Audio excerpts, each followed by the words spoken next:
وہ اتر رہا ہے گاڑی میں سے، چمکتی چمچماتی گاڑی میں سے، چمکتی چمچماتی گاڑی میں سے، اور وہ گیا ہے کسی غریب علاقے میں اور ان کو جا کے صبر و تقوی کی نصیحتیں کر رہا ہے. اس کا کیا ہوا؟ ربش، بیکار بات ہے.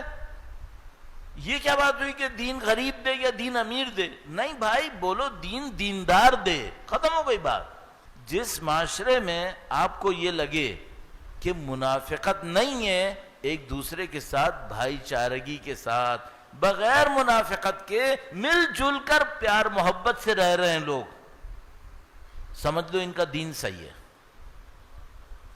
اور جس معاشرے میں آپ کو لگے کہ یہاں سچائی نہیں ہے، یہاں دکھاوے کا ہے، یہاں محبتیں نہیں ہیں، یہاں سب ایک دوسرے کے ساتھ ٹسل میں ہیں.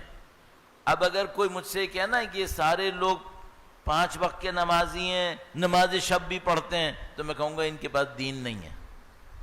اگر دین ہوتا تو یہ بے سکونی نہیں ہونی تھی، ان کے دلوں کو نزدیک ہونا تھا.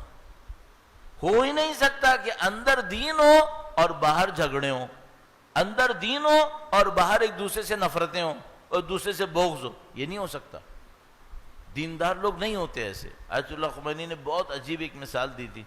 انہوں نے فرمایا تھا کہ آپ 1,24,000 انبیاء کو ایک ہال میں کھڑا کر دو، کوئی جھگڑا نہیں ہوگا.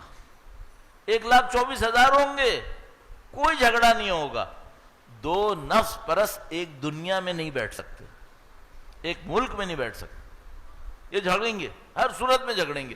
اچھا، پہلے جب میں بہت کالج وغیرہ میں ہوتا تھا تو میں سوچتا تھا اگر مسلمانوں کے پاس پیسہ ہو گیا تو یہ پھر صحیح انسان بن جائیں گے، پھر پیسہ ہوگا تو نہیں لڑیں گے. بعد میں مجھے پتا چلا اسی سے بدبخت لڑتے ہیں. ان کے ہاتھ میں جب پیسہ آتا ہے یہ اور لڑائی شروع کر دیتے ہیں. تو یہ چھوٹے چھوٹے فارمولے تھے جو ہم لوگوں کے ذہن میں آتے ہیں. ابھی بھی کل پرسوں کی بات ہے، بہت اچھا کوئی ڈسکشن کہیں پہ تھا اور مشورہ دینے والے نے خلوص سے دیا. خلوص سے دیا. میں تھوڑا سا آپ کا وقت لیتا ہوں اس کے اوپر. خلوص سے کیا مشورہ دیا؟ کہا بھائی یہ جو آپ لوگ بچوں کو دین کے لیے بھیج دیتے ہو نا، یہ ایسے مت بھیجو. وہ دین نہ سکھائے، وہ دین پڑھنے نہ جائے جس کے ہاتھ میں پیسہ نہیں ہے. وہ دین پڑھنے جائے جس کے ہاتھ میں پہلے سے پیسہ ہے، تاکہ جب وہ آئے تو دین سکھانے کے لیے اس کو پیسے کی ضرورت نہ ہو، تو مفت میں دین سکھائے وہ. اور اس نے کہا کہ ایسا ہونا چاہیے. اچھا، یہ آپ کو سننے میں اچھا لگ رہا ہے یا برا لگ رہا ہے؟ جو مجلسیں کروانے والے ہیں ان کو تو بہت اچھا لگ رہا ہے، سب کو اچھا لگ رہا ہے. ایک مشکل ہو گئی اس میں. وہ کیا؟ مولوی بنے گا ہی وہ جو پیسے والے کا بیٹا ہوگا. وہ جو غریب کا بیٹا ہوگا یہ مولوی بنے گا کبھی؟ اس فارمولے کے تحت اس کو بننے ہی نہیں دینا ہے، بننے ہی نہیں دینا ہے. تو دین کس کے ہاتھ میں چلا جائے گا؟ سارا دین پیسے والوں کے ہاتھ میں. اس کے بعد وہ تمہیں عزت دیں گے؟ اس دین کو تم جاؤ گے غریبوں کو دینے کے لیے.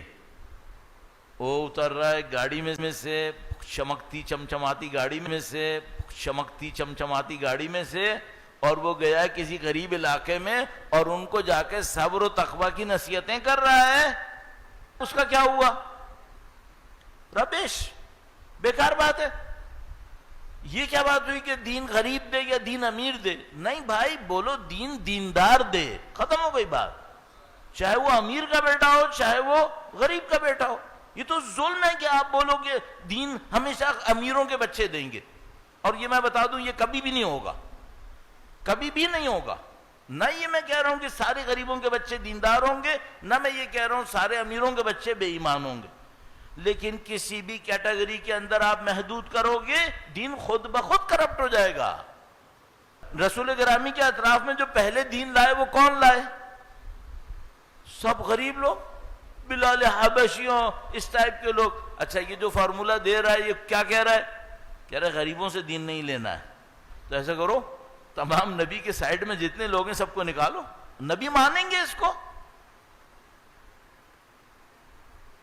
انبیاء، ائمہ، ایک سے ایک غریب کو اپنا نمائندہ بنا کے بھیج دیتے تھے. اچھا ہمارے ذہن میں قسم گڑبڑ کیا آئی ہے اس کہنے والے کے, اس قول کے کہنے, وہ یہ سمجھ رہا ہے خرابی کی جڑ غربت ہے. نہیں, خرابی کی جڑ غربت نہیں ہے, خرابی کی جڑ مال کی محبت ہے. اس میں فرق ہے.